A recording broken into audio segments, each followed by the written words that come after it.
So a lot of you have been waiting for my story about labor and delivery. You're just sick. While I tell you the story, I'm going to flash up some pictures through my pregnancy so that you can relive it with me. So Monday, May 25th, to avoid the technical term as it can cause some disgusting visuals, we'll just say that at roughly 1 o'clock I became unplugged. We were already headed into the doctor's office for my weekly appointment, and so I wasn't too concerned. How perfectly timed was that? But it was nice to know that labor was, well, on its way. Sure, this could continue at this level for weeks, but it's the first sign of many labor signs. I was happy since moving was becoming increasingly difficult at this point.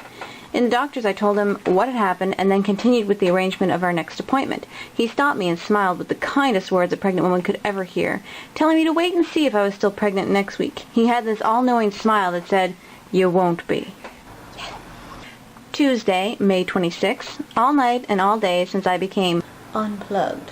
I was leaking what seemed to be water. Occasionally I was convinced that if not water, I had to be peeing myself.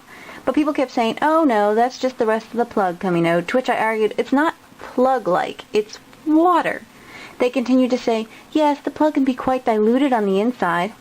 Having never been pregnant before, I just ignored it. Either way, it hadn't been a gush yet, so if it was my water, it was just a small tear. Wednesday, May 27th. At this point, my legs actually had swollen, and walking for more than 10 minutes hurt. Any position was uncomfortable, as Genevieve was directly on my ribs and causing increasing amounts of pain. I continued to say, "There is no way she is staying in there much longer. There's no room." To which many responded, "It's your first. You're going to be late because all first babies are late." I'd really like to know where they get that statistic. That and all first babies are long labor. Seriously, is there some kind of survey that I didn't, get in the mail? I don't get it. Anyway, since my unplugging on Monday, David had one request of baby. Please wait until Thursday, because Thursday was when he would get his next paycheck, and he wanted to hold off for one more paycheck. Thursday, May 27th, 2 a.m. I tried to roll over. See, I say try because this was something in itself that had become near impossible in the passing few weeks. It's like a Rolling over was like a 10-step process, and if it hit my back for longer than a second, I was in excruciating pain and had to wake David to help me continue my rollover.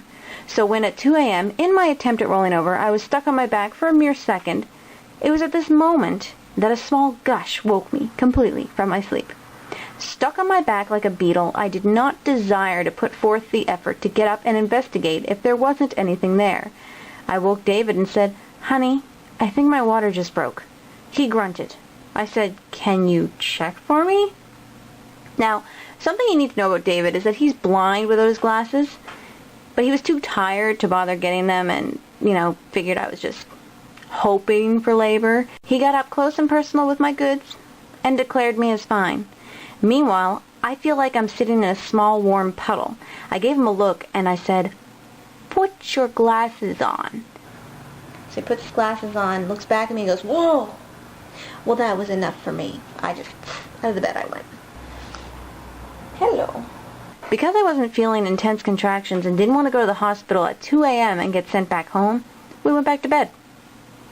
At 6 a.m., I was sick of feeling like I was peeing myself every time I moved, so we got up, packed the last-minute essentials into the hospital bag. I still wasn't feeling any intense contractions, so back to bed we went. 9 a.m., we woke up again. Still no contractions. Had something light to eat, in case I might have needed a C-section. We didn't want to have, too much food in my stomach, and we made our way to the hospital. The whole way to the hospital, we kept laughing about how relaxed this trip was.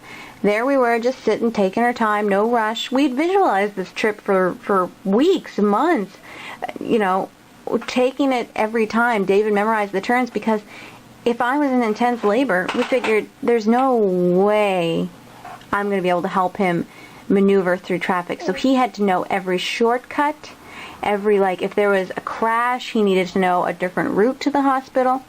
Nope. In fact, at about 11 a.m., we arrive at the hospital in a traffic jam. Yeah.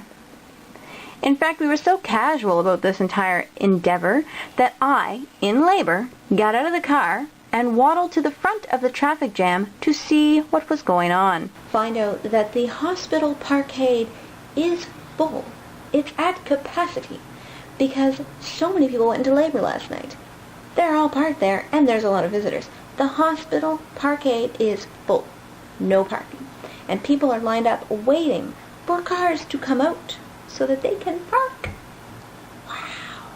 We made the call to continue waiting since, well, we were in no hurry. About 12 o'clock, we get up to the early labor assessment.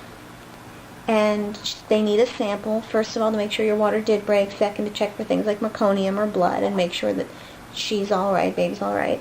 So I give them my sample that I bring from home. And they're supposed to squeeze out some fluid, fun stuff. Meanwhile, they strap me up to this machine to listen for the baby's heartbeat and feel for my contractions. Apparently, I was having a fair bit of contractions because the doctor came in, she looked at the sheet of my contractions and went, "You're not feeling those?"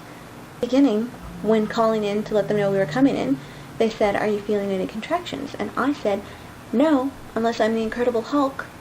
Well, this started the nickname for myself as the Incredible Hulk because apparently I was having contractions and just not feeling them that much. So for the rest of the night, we referred to me as the Incredible Hulk. Anyway, my sample wasn't good enough because what I had used to collect my sample had turned into a gel, so they gave me their cheap hospital cotton, and she said, "Go do some jumping jacks and come back in an hour." So I did. Came back, gave her my new sample, and sat and waited. Sample didn't work again. Wasn't enough this time. And I'm like, you're trying to leak on command, people. Not the easiest thing. She says, "But I have one more trick up my sleeve." And I'm like, "Yes, anything. Get this kid out of me." She hands me one of those glass slides that you put in a microscope and says, "Go to the bathroom and jump up and down over this and see if you can leak on it. Just a drop." Are you serious?